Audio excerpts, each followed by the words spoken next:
अहमदाबाद से लंदन जा रही फ्लाइट AI-171 हादसे का शिकार हो गई और ये हाल के अगर आप विमानन इतिहास में देखें तो भारत में ये बहुत बड़ा हादसा हुआ है जिसमें इतनी बड़ी तादाद में लोगों की जान गई है। हमारे साथ aviation expert captain Kabir Malik sir मौजूद हैं। मैं स्वागत करता हूं सर आपका। नमस्कार सर।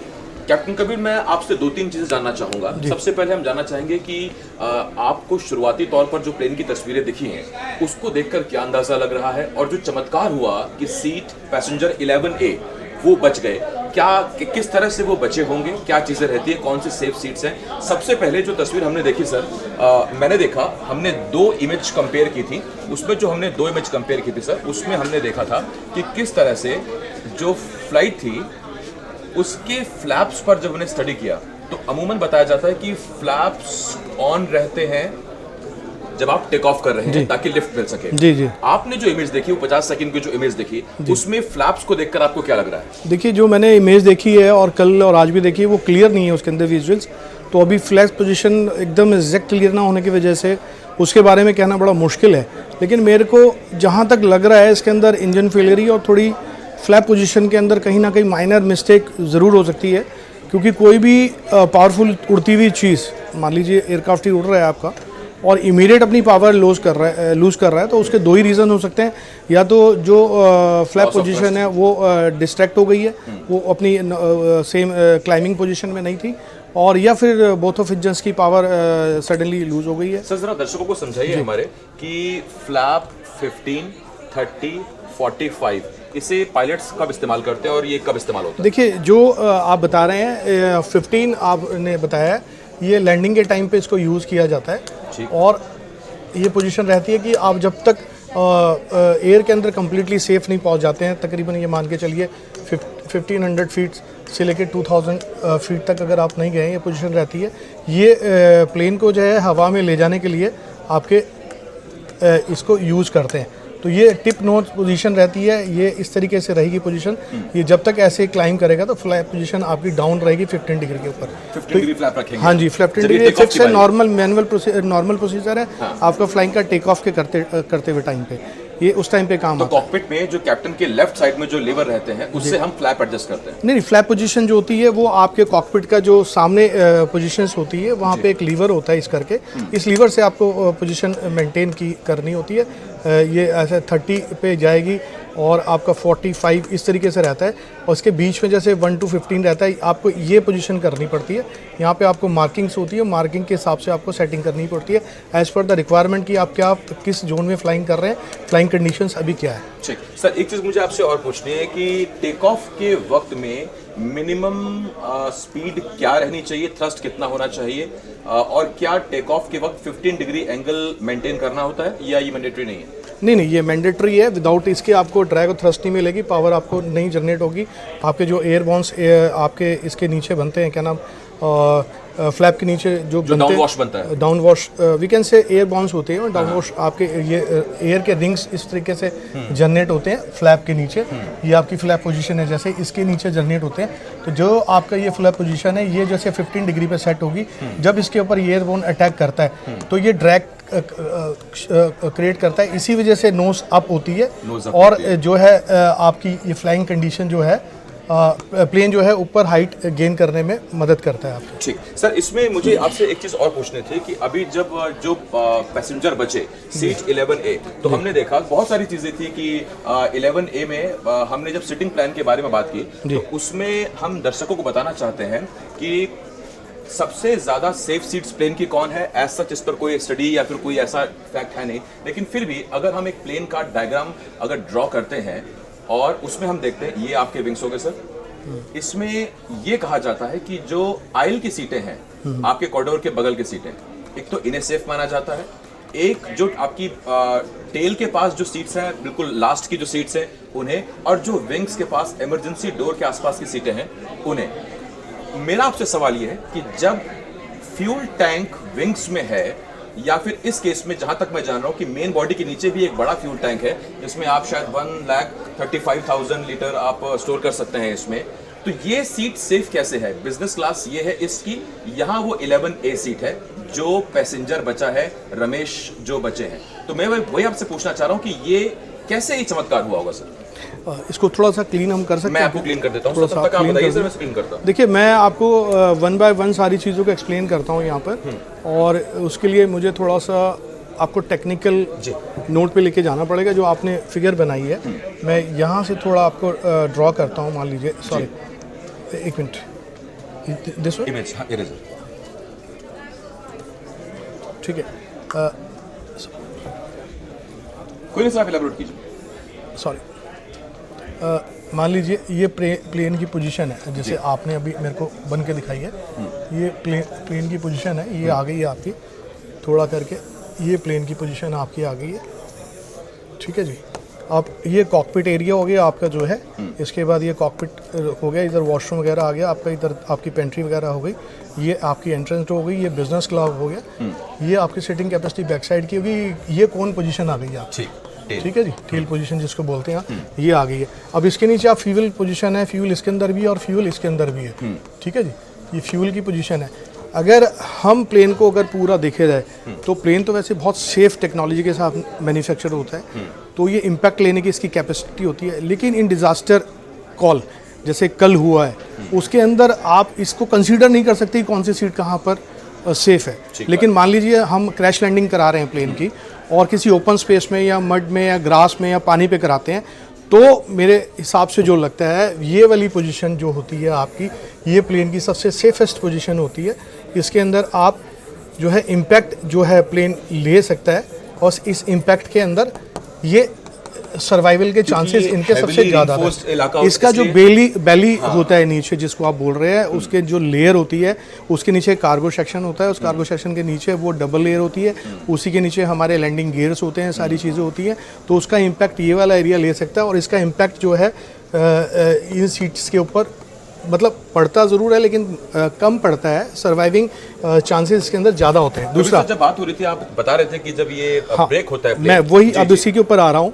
जब प्लेन मान लीजिए किसी ओपन हम क्रैश लैंडिंग कर रहे हैं, इमरजेंसी हो गया है, इंजन फायर हो गया है, या इंजन की पावर ख़त्म हो गई है, या कुछ ऐसा हमारे साथ कॉन्सिक्वेंसेस क्रिएट हो गए हैं इन एयर, तो हम कोशिश करते हैं ओपन लैंड में, वाटर लॉबी में, और थोड़ा सा ग्रास या सड़क के ऊपर हम इसको जो वाइड रोड हो जहाँ पे हम लैंड कराएं, वहाँ लैंड कराएं। अगर मान लो लैंडिंग गियर नहीं खुलते हैं, तब भी ये एयरक्राफ्ट इस तरीके से डिज़ाइन किया गया है कि ये बैली लैंड कर सकता है। बैलिंग लैंडिंग के दौरान जब ये लैंड करता है, तो हम उससे पहले जितना भी हमारा फ्यूल इसके अंदर होता है डंप कर देते हैं, उतना ही फ्यूल रखते हैं कि हम इसको ग्लाइड करके एक पर्टिकुलर सेफ जोन तक लेके जाएं। और उसके बाद जब ये लैंड करता है, और इसकी जब फोर्स लैंडिंग हम बोलते हैं, फोर्स लैंडिंग होती है, क्रैश लैंडिंग होती है, तो इसको इस तरीके से डिज़ाइन किया जाता है एयरक्राफ्ट्स को कि ये 3 पार्ट के अंदर जो है ब्रेक होता है। जैसे ये कौन सेक्शन, ये आपका अलग डिवाइड हो गया, ये चेयर आपकी कैपेसिटी है, ये अलग हो गया। तो जब इसकी पोजीशन जब इम्पैक्ट होने के बाद ये बिखरता है, तो इसकी एक इस तरीके से डिज़ाइन किया गया कि इसका जो ये एरिया होगा इस तरीके से इस तरफ घूम जाएगा, और हाँ जी, ये एरिया जो है इस तरफ की तरफ टर्न हो जाएगा इस तरीके से, और ये एरिया जो है इस तरफ की तरफ इस तरीके से टर्न हो जाएगा। तो ये जिग-जैग पोजीशन में इस तरीके से जो है बाय डिफॉल्ट मैन्युफैक्चर्ड ये इस तरह की वो चीज़ें रहती हैं कि वो इसी तरह से इसको डिज़ाइन बहुत अच्छी टेक्नोलॉजी के साथ इंजीनियर से वर्क करके, इसको एक्सपेरिमेंट करके, इसको फ्लाइंग करके, इसका क्रैश लैंडिंग करके इसको तब बनाया गया। बहुत सेफ एयरक्राफ्ट है। लेकिन जो ये डिज़ास्टर हुआ है, पता नहीं होनी अनहोनी होनी थी क्या है, तो ये उसका नतीजा। सर मुझे आपसे एक चीज़ और जाननी है कि जो तस्वीरें हमने देखी और कुछ हमने तस्वीर में देखा कि अब तक हमें जो समझ में आया है, मैं अगर आपसे ये पूछूं कि आपको वो 3 चीज़ें क्या समझ में आती, जिसमें हमने एक तो बात किया लॉस ऑफ थ्रस्ट की बात की हमने, दूसरा हमने फ्लैप्स की पोजीशन के बारे में बात की। ऑब्वियसली जब हम जांच होगी AAIB और जब NTSB की भी इसमें आ रही है, तो वो फ्लैप्स की पोजीशन क्योंकि जो है वो वही दिखेगी वहां पर, फ्लैप्स हमें वो एक्सीडेंट उसमें डेब्रिस में दिखेंगे। मैं आपसे पूछता हूँ कि वो 3 कारण आपको क्या दिखते हैं जिसकी वजह से आपको लगता है कि लॉस ऑफ थ्रस्ट हुआ या जो डिप हुआ, उसकी वो 3 वजह आपको जो लगती होगी? देखिए, मैं अभी इसके ऊपर बहुत इनिशियल स्टेज पे अपनी पिछले केसेस में भी नहीं, वैसे मैं आपको बहुत क्लियर, किसी को एलिगेट करना, मैं अभी इसको कोई अपनी ईमानदारी वाली स्टेटमेंट नहीं बोलूँगा, क्योंकि हमारी जो फ्लाइंग टीम थी, पायलट और को पायलट थे, हमारे जो एविएशन फैमिली मेंबर्स क्रू थी, उसमें 2 बड़ी छोटी एज की क्रू थी नॉर्थ ईस्ट के, उन्होंने जान गंवाई है। अब मिस्टेक क्या रही है इसका तो हम जो अंदाज़ा है वो तो जब हमारे पास CVR और FDR इनकी जो डेटा रिकॉर्डर, ये फ्लाइट डेटा रिकॉर्डर जो ब्लैक बॉक्स के अंदर होता ब्लैक बॉक्स के अंदर है, होता ठीक है, सॉरी, ब्लैक बॉक्स के अंदर होता है, ठीक है, और CDR और कॉकपिट वॉइस रिकॉर्डर, ये कॉकपिट के अंदर जिसकी लोकेशन होती है। तो ये चीज़ें जो है इनके आने के बाद, ये फाइंड आउट करने के बाद जो है इनके अंदर क्या निकल के आता है, क्या टेक्निकल प्रॉब्लम थी, इंजन फेल हुआ है इसके अंदर, या कोई इनसाइड कॉकपिट ह्यूमन एरर हुआ है। 1 in 10 मिलियन का केस है अगर दोनों इंजन फेल करते हैं। देखिए मैं आपको एक बहुत क्लियर बात बताता हूँ, आज तक वर्ल्ड के अंदर ऐसा कभी पॉसिबल ही नहीं हुआ कि इस टाइप का एक साथ फेल हुए हों या इस तरीके का कोई हादसा हुआ। ये वर्ल्ड में पहली बार ऐसा हादसा हुआ है। ये ड्रीम लाइनर बहुत अच्छा, बहुत सेफ एयरक्राफ्ट है। इससे पहले जो बोइंग के एयरक्राफ्ट आए थे मैक्स वगैरह 2007, 8, 9, 10, 11 के अंदर, उनके अंदर भी वो भी वैसे सेफ थे फ्लाइंग के अंदर, लेकिन उनके टेक्निकल प्रॉब्लम थी। उनकी बैटरी की वजह से, जो उनके अंदर लिथियम बैटरीज थी, वो गर्म होने के बाद, उसमें आग लगने के बाद वो कुछ हादसे हुए थे। उसमें साउथ अफ्रीका का एक प्लेन था, एक कोई और कंट्री जिसको मेरे को याद नहीं है, मैं उस पर भी वर्कआउट नहीं कर पाया हूँ, वो उस वजह से हादसा हुआ था। लेकिन जो ये एयरक्राफ्ट है इसको बहुत सेफ्टी नॉर्म्स की वजह से बनाया गया था। आपको याद हो 2010 के अंदर एयरबस ने अपना, ठीक है जी, एयरबस ने अपना 380 प्लेन बनाया था जिसकी वर्ल्ड के अंदर बहुत ज़्यादा डिमांड थी। सबसे पहली डिलीवरी इन्होंने सिंगापुर एयरलाइंस को दी थी, उसके बाद इन्होंने एयर इंडिया को दिया था, और उसके बाद किंगफिशर एयरलाइंस को भी इन्होंने कमिट किया था। 2010 में आना था, अनफॉर्चुनेटली वो डिलीवरी नहीं हो पाई थी। तो ये वाला एयरक्राफ्ट उस टाइम में बड़ा बूम पे था। तो इसकी वजह से इसकी मार्केट इतनी ज़्यादा थी कि एयरबस को सब बहुत लाइक करती थी एयरलाइंस, और ये वर्ल्ड के अंदर सबसे सेफेस्ट एयरक्राफ्ट है। ये all weather, all condition, all runway conditions मतलब पे लैंड करने की कैपेसिटी रखता है। इसको कॉम्पिटिट करने के लिए इन्होंने ये 787 का जो है मैन्युफैक्चरिंग स्टार्ट की थी। इसके सारे सेफ्टी नॉर्म्स को क्लियर करने के बाद, डिज़ास्टर सिचुएशन के अंदर जाने के बाद भी, इमरजेंसी और क्रैश लैंडिंग करने के बाद भी इसको पास किया था, और 2011 के अंदर ये वर्ल्ड के अंदर सर्विस के अंदर आया था। और अभी तक ये ऑलमोस्ट मान के चलिए 1188 एयरक्राफ्ट वर्ल्ड के अंदर अभी चल रहे हैं 2025 तक। और this is the unlucky aircraft जिसका ये VT इंडिया जो है हमारा, मेरे को उसका लास्ट वाला नंबर नहीं मालूम है, जो इसके साथ हादसा हुआ है, ये अनलकी रहा। क्या रीजन रहे? एक्चुअली वो रजिस्ट्रेशन नंबर है जो VT हमारा इंडिया का हर कंट्री का कोड होता है, फर्स्ट वाला, जो VT से कंसीडर करते हैं हम लोग। सर एक चीज मुझे आपसे पूछनी है, मुझे आपसे ये पूछनी है कि मैं अगर आपसे ये पूछूंगा कि उस वक्त आखिरी में पायलट ने वो 3 चीजें क्या की होंगी थ्रस्ट को गेन करने के लिए, तो आप क्या कहेंगे सर? देखिए जैसे आप बता रहे हैं, पायलट के मैं कॉकपिट के अंदर उसने, मेरे को जो लग रहा है, उसने पूरी फाइट की है, मैं पूरी फाइट की है कॉकपिट के अंदर। उसने डिस्ट्रेस कॉल भी साइन की है। मैं आपको बताना चाहता हूँ, एविएशन के अंदर 3 डिस्ट्रेस कॉल होती हैं, ठीक है जी। ये डिस्ट्रेस कॉल जो हैं कंसीडर होती हैं, मैं बता देना चाहता हूँ, पेन, ठीक है जी, पेन ये आता है मेडिकल इमरजेंसी के अंदर। मान लीजिए पायलट, कोई क्रू या पैसेंजर पैक्स के साथ कोई भी मेडिकल इमरजेंसी हो जाती है, तो ये ATC को इन्फॉर्म करते हैं ताकि उसके लिए मेडिकल जो बैकअप नीचे गाड़ी वगैरह, हाँ वो हो। दूसरी होती है मेडे, ठीक है जी, मेडे ये इन केस ऑफ टेक्निकल फ्लेरी जो होती है एयरक्राफ्ट के अंदर, AC के अंदर, ये उस टाइम पे होती है। और हम लोग दुआ करते हैं इंडस्ट्री में किसी भी पायलट को इसकी ज़रूरत ना पड़े, ठीक है जी। तो जो मेरे को सुनने में आया है, उस टाइम ATC को जो कॉल गई है वो ये वाली कॉल गई है। थर्ड कॉल जो होती है, मैं आपको बताना चाहता हूँ, थर्ड कॉल जो होती है वो SOS होती है, ठीक है जी, सेव आवर सोल होती है, जो एक्सप्लेन करती है प्लेन हाईजैक हो गया है। तो इसका एक और सीक्रेट कोड होता है जिसको हम 747, अगर आप बोल नहीं पा रहे तो आपके अंदर कॉकपिट जो डिस्प्ले यूनिट होती है, इसके अंदर एक कोड होता है। ATC को अगर आपने भेजना है तो आप नीचे हैंड करके जो है 747 को पुश कर सकते हैं, जिसकी एक रिसिप्ट ATC को मिलती है कि टेररिज्म थ्रेट है या किसी पैक्स ने वहाँ पे कुछ लाइव थ्रेट कर दिया है इंजन है, तब इसके अंदर, तो इसके अंदर हमारी जितनी भी पैरामिलिट्री फोर्सेज या वो ग्राउंड पे रेडी रहती हैं इसको तैयार करने के लिए। तो ये 3 डिस्ट्रेस कॉल थी। इन डिस्ट्रेस कॉल्स में से मिडडे कॉल जो उन्होंने पायलट ने जो थी सुमित सभरवाल ने ATC को दी थी, उसके तुरंत बाद ही जो है ATC से जो है इसका कनेक्शन डिस्कनेक्ट हो गया था। तो ये मुझे लगता है जब उनको पता चल गया था कोई ना कोई इनसाइड कुछ ऐसी हुआ है टेक्निकल प्रॉब्लम जिस वजह से ये हादसा हुआ है। ठीक सर, एक आखिरी सवाल से मैं पूछना चाहता हूँ जी। क्योंकि ड्रीमलाइनर 8 ये पूरी तरह से हाईटेक विमान है, बहुत ज़्यादा मशीनरी इसमें यूज़ की गई, सॉफ्टवेयर्स का यूज़ किया गया है, क्या ये पॉसिबल है कि उड़ते विमान को हैक किया जा सके?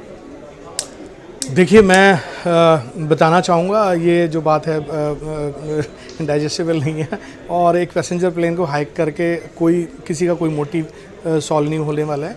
और हमारी इंडियन टेक्नोलॉजी जो इतनी एडवांस टेक्नोलॉजी है कि इसमें कोई भी थर्ड कंट्री इंटरफेयर नहीं कर सकती है। और टेक्नोलॉजी में आज हम एडवांस टेक्नोलॉजी के ऊपर चल रहे हैं।